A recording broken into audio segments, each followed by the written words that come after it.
an 81-year-old retired school teacher, living alone, unmarried. She was doing all the, she was independent community ambulator at a domestic fall. She had a subdural fracture on the right side, bilateral, right side 4-part, left side 4-part plus dislocation. These are her X-rays, the 3D CT, and perhaps in these cases I would go for primary reverse shoulder in a staggered manner. That means first we fix the subdural and then one side first and the other side in a same hospitalization. The problem is this, that if you are doing the reverse in a failed fixation, then the results outcome is not as good as that doing in the primary setting. So you should have, you should commit and you should decide in the first place whether you would like to go for it in a primary manner rather than doing it in once it fails and then doing it, results are not as great.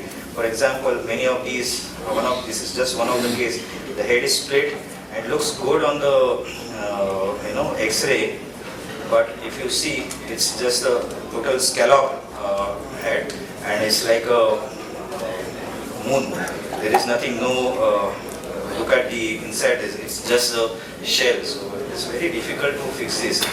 And in this, I think we have these classifications, there are several classifications, and in the elderly, perhaps this patterns 2, 9, 10, 11, these suggest that they would go into avian, but more than the avian, the fixation hold of these screws is very poor, and they are all the literature is in the Western counterpart. They have good bone stock. Our bone mineral density is very poor, and they fail.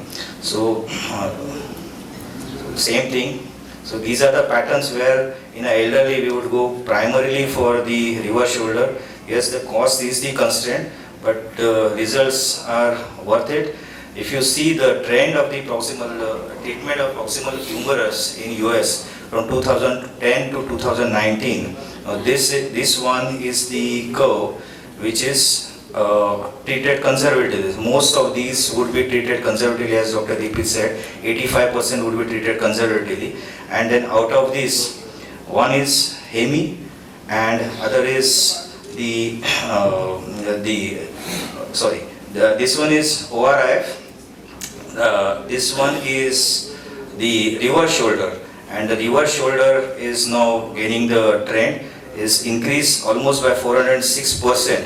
The trend of doing hemi-orthoplasty is decreased by 47%.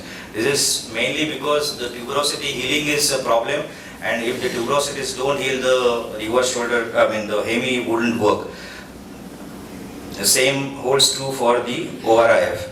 And if you see the result, I am just putting the favorable points for the reverse. It's not a panacea, of course, but if you are doing it between these three options of doing the non-operative, lock plate and reverse, if you see this blue line is reverse, okay? So the active forward flexion, the external rotation, the PROM, that is patient related outcome measures, that is pain interference, again the reverse shoulder scores over these two. So in spite of whatever the preferred trial says, in spite of having the same results, the outcome as regards these parameters, the VAS score, it is far better as compared to the other way. So, this is a meta-analysis, and they have compared various options, conservative versus internal fixation, conservative versus hemi-orthoplasty, fixation versus hemi-orthoplasty, hemi-orthoplasty versus reverse shoulder, and the reverse shoulder has better clinical results and lower reoperation rates than all the other methods. It is easy to do it, and if it's done well, I would put my best case here, and that's the function that you would get. And I'm sure the fixation or the hemi wouldn't give this sort of a result. That's a 9-year follow-up of a case. So we would get these sort of results. and there is always a debate whether the tuberosity should be fixed or tuberosity should be knocked off. So I have slightly contrary view to what is there in the practice, because I would just knock off the tuberosities for the two reasons. One is that the tuberosities, even if you try and align, they are not in an anatomical position or isometric position of their original thing. So they don't act as humeral head depressor as they would in normal, normal shoulder. One, and in fact, many times there are studies, especially if you have glenoid lateralization, they may be antagonistic to the deltoid, and the pressure increases, and this may have a long-term effect. Besides that, more than that, if the tuberosities fly off, they come in between the glenosphere and the cup, and that is the cause of impingement, and that is the cause for dislocation. So I wouldn't like to have any impingement there, and I would basically not take a chance, and I would knock off that. Many times, between the selection of the prosthesis, when you have, yes, the lower neck shaft angle of around 140 degrees is far better than the higher neck shaft angle which was there in the Raman, which was 150. Because the higher neck shaft angle will give rise to a scapular notching. They have a higher incidence of scapular notching, but at the same time, they are more, tolerant to not attaching the tuberosity. So they are more stable as compared to the 135 degree angle. And besides that, the range of movement that you get when you have higher angle is far better than if you have a smaller angle. So for the rotator cuff orthoropathy and other situations, I may select a lower neck shaft angle, but for these fracture fixations, the higher angle prosthesis. This is a classical delta 3 prosthesis by Depew, and works very well. That's the range that you get it. So you can't get it when you have neck shaft angle slightly less. And we have spoken about this profound trial, and it's often quoted, and we are, all our surgeons all over the world are literally carried away by this, and we tend to, the pendulum has swung to the other side, and we want to conserve each and every fracture that we see. But it has given us a good message, and you have to read it, and we have to read between the lines. So we want to conserve most of the things, and it says that there is no difference between surgical and non-surgical treatment. But the surgical intervention which was considered in this PROFER trial was fixation, lock plate, and hemiorthoplasty. So now you know that success of these would depend highly on the healing of the tuberosities, and they have not considered in the PROFER trial the reverse shoulder. So when we are saying reverse shoulder, as I said, it scores far more better than these options of fixation, especially in the elderly. And most of these in the PROFER trial, almost 80% of the cases were two-part fractures. There were few 3-part and 4-part, but most of these were 80%, and they had excluded the fracture dislocation. So we can't extrapolate the fracture dislocation, the PROFER trial, onto the fracture dislocation cases. Okay. So this is just, I will go rapidly through this. This is for. So the approach we would take, again, it has already been told by Dr. Raman. Deltopectoral, especially if you have previous incisions, it's extensile, especially if you have previous implants, you have taken that, it is always, you don't want to have railroad type of incision there. But deltoid splitting or superlateral, in a virgin case, the advantage is you are directly bang on the view on the glenoid, and dislocation rates are minimized. So for example, if you have superlateral incision, it's the window open is on the top, and here the window is anterior in front, especially if the subscap doesn't heal, or whether you do a subscap peel or tuberosity, osteotomy, it doesn't heal, this window is open there. So no doubt, there's no, that's why the dislocation rates are almost 0% in superolateral incision, and they are as high as 6 to 13% in the deltopectoral incision. So the patient position preferred is a V chair position, that we would do, and we would put a C-arm like this. This is mainly for the placement of the metaclean and the selection of the guide wire there. So you want to, the glenoid is typically a pear shape, and the lower half would have a circular, you go to the center of this lower half, and you don't want to have superior placement of that metaclean. It should be flush with the inferior margin of the glenoid, and you have options. Many systems have either eccentric glenosphere as well, so you can select that. So glenoid side metaclean is uncemented, and the glenosphere you can use is concentric or eccentric. Humerus side it's a platform system, or you can the APU has what is available in India is monoblock cemented, but there are other systems which are modular ones. Just to add many times, as we were discussing, the morphology of our shoulders, especially the glenoids, is not perhaps suitable for the reverse shoulder, because the supero-inferior lead is okay, but antero-posteriorly there is many times overhang, and you have to have at least 3 screws to have better purchase. It's not like a acetabulum that you have convex acetabular shell in a concave way and it has a press fit. Here it's a flat glenoid and it's a flat metaclean, so fixation is mainly based on the screw fixations. So if it is not possible, and the hemi is a problem, because as I said, the success of hemi depends upon the tuberosity union. So there is a way out.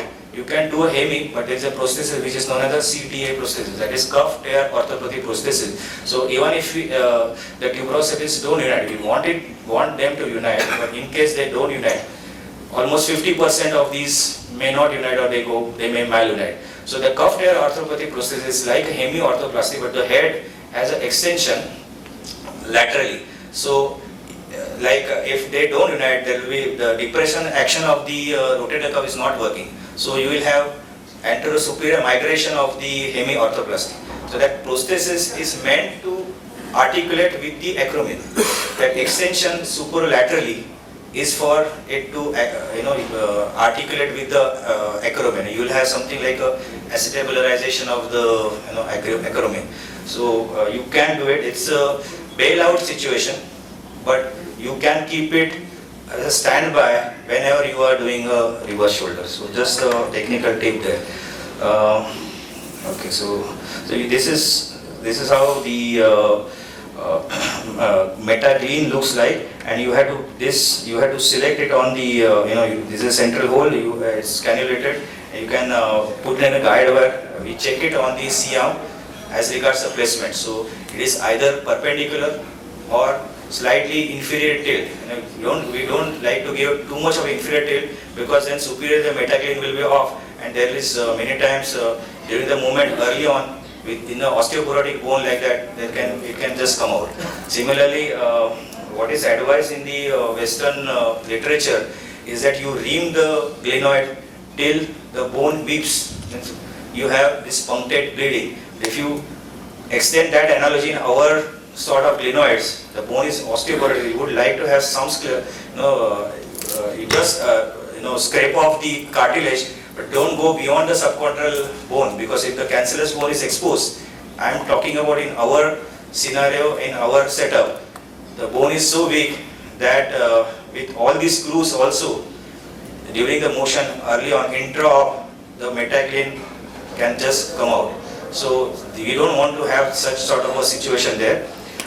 So ream it, don't ream it till the weeping bone as the Westerners advise, but just ream it till the subchondral bone, so they have good bone stock there.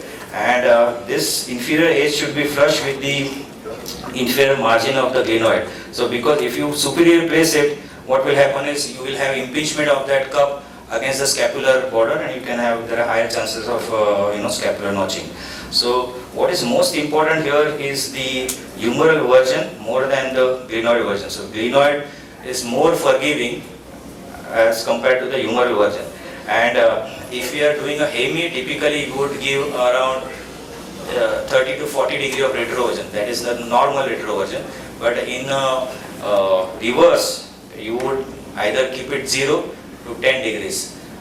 Few systems advise up to 20 degrees, but you would keep it definitely less than the normal, because now the kinematic is totally changed, and the deltoid which was functional, which was anterior deltoid, which was causing forward flexion, posterior deltoid was causing extension. Now it is recruited to cause a forward elevation, that is combination of forward flexion and the abduction.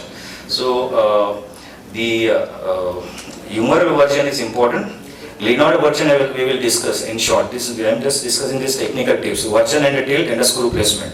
So we have 3 types of prosthesis. This is a typical Raman the delta extent prosthesis, where there is some lateralized humerus, but typically the acetabulum, the glenoid is not lateralized, 0 offset the glenoid. Then you have prosthesis where there is mainly the glenoid lateralization, and there are prostheses where there is no glenoid lateralization, only humeral lateralization. Now, this has an advantage. This is just a technical tip, because that's a part of my lecture.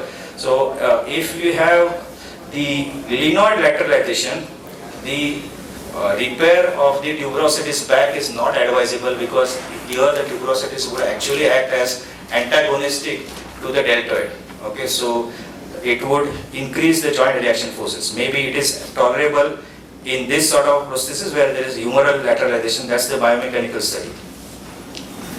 Okay, so in the fracture cases, I would tend to go more in this, because I am excising the tuberosity and this is more tolerant to that. And in the other cases, perhaps 135 or 140 degree angle is, fortunately we don't have to select out of all these models, because we don't have so many models available in India. We have this sort of available, so we can either go for this or eccentric glenosphere, where this will prevent the notching. Yeah. So just go. So exposure head, here it's very easy, because the fracture has created a plane. You just retract the tuberosities along with the rotator cuff which is attached, get the head out. You do the biceps tenotomy, first prepare the humerus. The humeral version, again I reiterate, is the most important thing. You give in less retrovision, because whenever you are going an anterior deltopectoral approach, the dislocation maneuver or the dislocation prone maneuver is adduction, extension and external rotation. Here it will dislocate anteriorly. Okay, so this, if you give too much of retroversion, there is possibility you have excess external rotation and it is easy to dislocate. So that is the reason why I would give less of retroversion, so that it doesn't. That's the typical maneuver. If you do a superolateral approach, it is stable, because anterior there is the subscap is intact, but this may not be. I am talking about non-traumatic situation. Non-traumatic situation, if lesser trochanter is fractured, even that is open. So that's not a. So the glenoid exposure is very easy here, because nothing is there. The tuberosities are there. You release the capsule from 12 to 6 o'clock on the right side. That is superior to inferior. Keep the posterior capsule intact. Get the labrum out. Here you may or may not preserve the coracoacromial arch. You can cut that ligament. In the hemi, typically you would preserve the coracoacromial arch, but here you can release so as to get a better range. And so biceps tenotomy, release of labral. You can place this sort of a fork retractor there, inferior to the glenoid, and that's the selection of the guide wire. So this you check it on the CM as regards the placement, whether it's perpendicular. This is in supero-inferior plane. Now I will tell you how you select it in the other plane. Okay, so there are glenoid version is not much of a problem, but there are two ways. One is standard central line and alternate central line. So inclination we discuss, either it is 0 to 10 degree of inferior tilt, and so this is central placement, that is absolutely perpendicular to the glenoid in this plane. Okay, so this is if you put in a guide wire, it will come anterior to the scapula. this is described by Madsen. But many times what happens is, like the case which we were discussing, there was small anterior loss, and if you are putting this, there would not be any support. So there is, you can select the alternate guideline, which is parallel to the scapular line. So it is in slight in anteversion. That is an alternate line that you can have, and it's helpful when you have small erosions. So if you have small erosions like say few degrees here and there, you can use this line. So in the section, so you will, this is a standard line where if you can't put in a very long peg, because at the most you can put 23 mm of central screw or peg. But if you put perpendicular or along the line of the scapular spine, you will get larger peg or screw, central screw. So that's a small trick to do it. So you have to fix this metaclean, because stability is mainly because of the screws. It's flat on flat contact, and you have to have at least 2, better preferably 3 screws. Our Illinois would not accept 4 screws. So they are superior, anterior, posterior and inferior. So at least superior and inferior screw are must, and if possible you will try and get the third, either anterior or posterior screw. Okay. So these are the strong bones, and it's known as a 3-column concept. So the base of the coracoid, you can try and purchase that. It allows you some angling, and you can take purchase of that base of the coracoid, which is very strong. Then the spine of the scapula this is especially possible if you select the alternate line, and the scapular pillar, if the system allows you to inferiorly tilt it. So these are the strong bolts, and this is a long screw. So the stability is based on that. There is a system where either you can have peg, central screw for the metaclean, or there is something known as spiral blade plate. So that evolutis is where you can put in a spiral blade which you have to hammer it. So we have experience of our trauma where in the osteoporotic bone we use these spiral blades for better fixation, because it doesn't come out. As it goes, it spirals in 90 degrees. So it has a better hold. So that we can, and this we said, repair of subscapular is advisable, but it's a problem. Because it is not, many times it is very difficult, because it is especially it is distalized, and getting that lesser tuberosity in a tension, it is in a great tension, and usually in my limited experience that I have over a period of from 2010 to now, it doesn't work. So we don't have lateralized humerus much. So survival, we were discussing survival rates of this. Hemiorthoplasty, of course, this is in the hands of master. We have 82% at 10 years and 75% at 20 years for the hemiorthoplasty. If it's total shoulder, it's not slightly better, but lesser, not as great. 93% at 10 years, 87% at 15 years, and 81% at 20 years. And reverse shoulder for non-traumatic situation is better. It's around 91% at 10 years. So that's roughly the survival rates. We were, see, in a trauma situation, I think the total shoulder is out of question. We are considering, when we are discussing replacement, there are only 2 options, either hemi or reverse shoulder. Total shoulder is not an option, because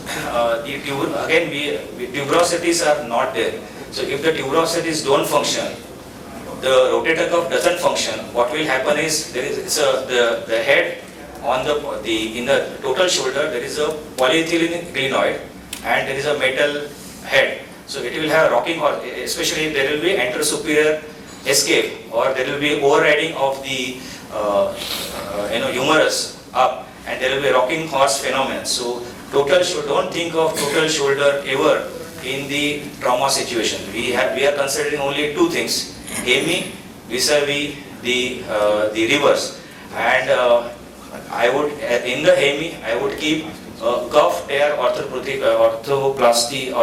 prosthesis as a standby, which is a type of the hemi replacement. So that's the, if you see the result of the reverse, this is when there is fracture, and this is there is no fracture. So result of reverse in the fracture scenario are not as great, and especially if we are doing it in a previously operated case. So if you have to choose it in the first place, primary reverse would be far better than doing it if it is malunited tuberosity or difficult symptom. So thank you.